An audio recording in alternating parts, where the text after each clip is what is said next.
Okay. All right, so chapter 7 is called The House by the Sea.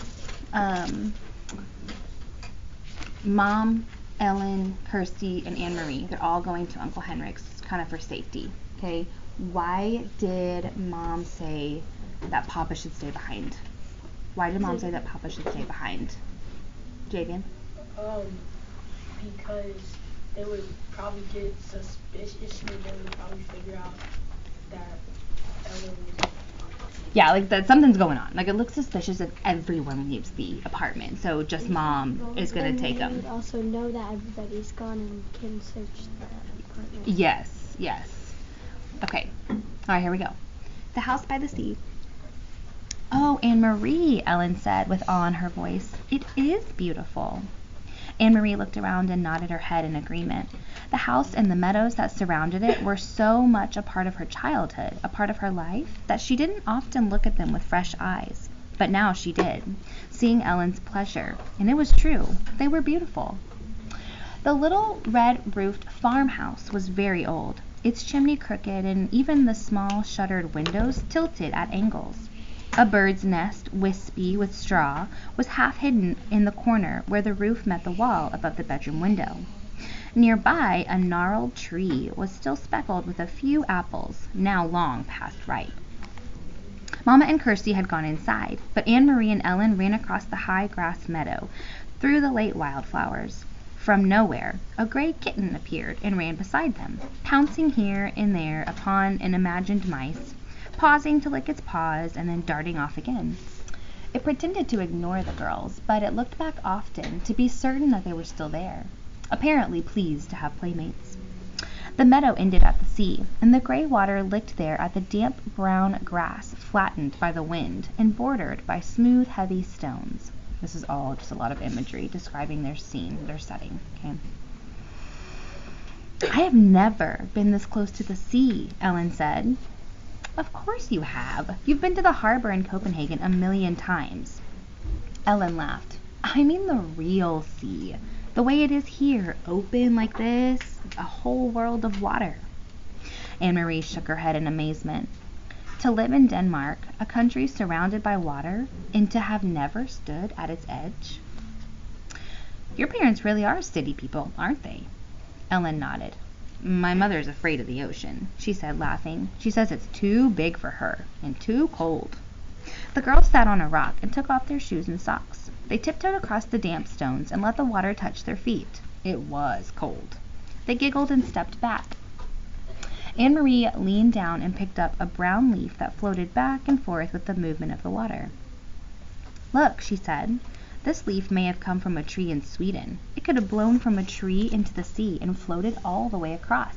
See over there, she said, pointing. See the land way across there? That's Sweden.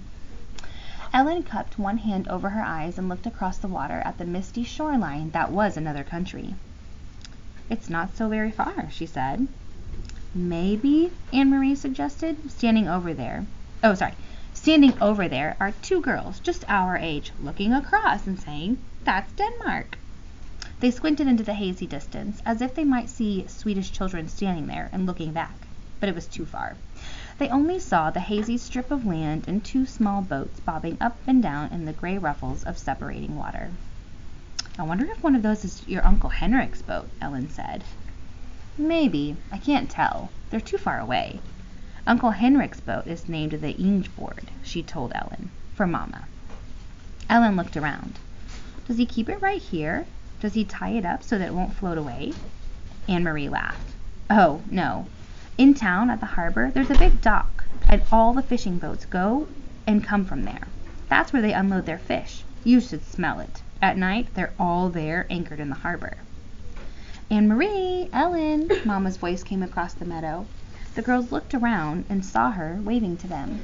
They turned, picked up their shoes, and began walking toward the house. The kitten, who had settled comfortably on the stony shore, rose immediately and followed them. I took Ellen down to show her the sea, Anne Marie explained when they reached the place where Mama waited. She'd never been that close before. We started to wade, but it was too cold. I wish we had come in summer so we could swim. It's cold even then, Mama said. She looked around. You didn't see anyone, did you?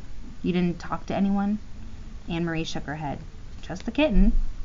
Ellen had picked it up, and it lay purring in her arms, and as she stroked its small head and talked to it softly.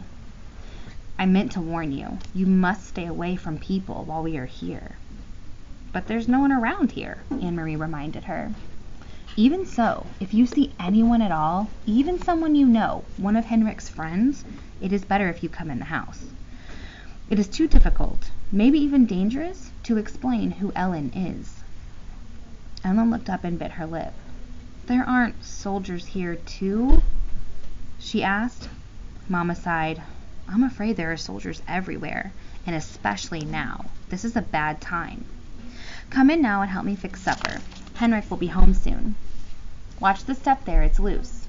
Do you know what I have done? I have found enough apples for applesauce. Even though there's no sugar, the apples are sweet.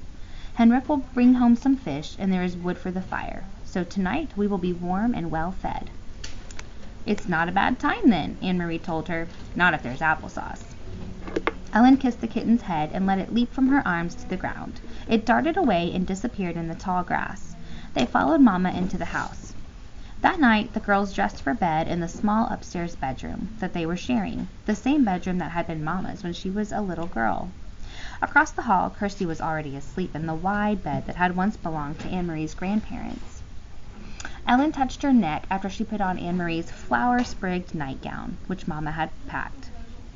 Where's my necklace? She asked. What did you do with it? I hid it in a safe place, Anne-Marie told her. A very secret place where no one will ever find it. And I will keep it there for you until it's safe for you to wear again. Ellen nodded. Papa gave it to me when I was very small, she explained. She sat down on the edge of the old bed and ran her fingers along the handmade quilt that covered it. The flowers and birds, faded now, had been stitched onto the quilt by Anne-Marie's great-grandmother many years before. I wish I knew where my parents are, Ellen said in a small voice, as she outlined one of the appliqued birds with her finger.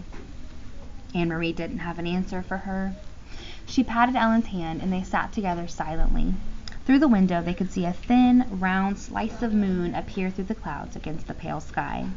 The Scandinavian night was not very dark yet, though soon, when winter came, the night would not only be dark, but very long. Night skies beginning in the late afternoon and lasting through morning. From downstairs they could hear Mama's voice and Uncle Henrik's, talking, catching up on news.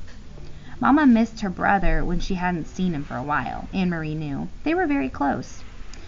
Mama always teased him gently for not marrying. She asked him, laughing, when they were together, whether he had found a good wife yet, one who would keep his house tidier, and Henrik teased back and told Mama that she could come to Gillelay to live again so that he wouldn't have to do all the chores himself. For a moment, Anne-Marie, listening, it seemed like all the earlier times, the happy visits to the farm in the past with summer daylight extending beyond bedtime, with the children tucked away in the bedrooms and the grown-ups downstairs talking. But there was a difference. In the earlier times, she had always overheard laughter. Tonight, there was no laughter at all. Okay, so Uncle Henrik's back from the trip. Okay, obviously he knows they're there. And then they're pretty much just kind of getting settled in, right? And what kind of important advice did we hear from Mama? Don't talk to... Monix? Don't talk to anyone because even if they're Henrik's friend, because she will have to explain the whole situation. With Ellen, yeah. Okay, getting settled in. Mama tells the girls it's dangerous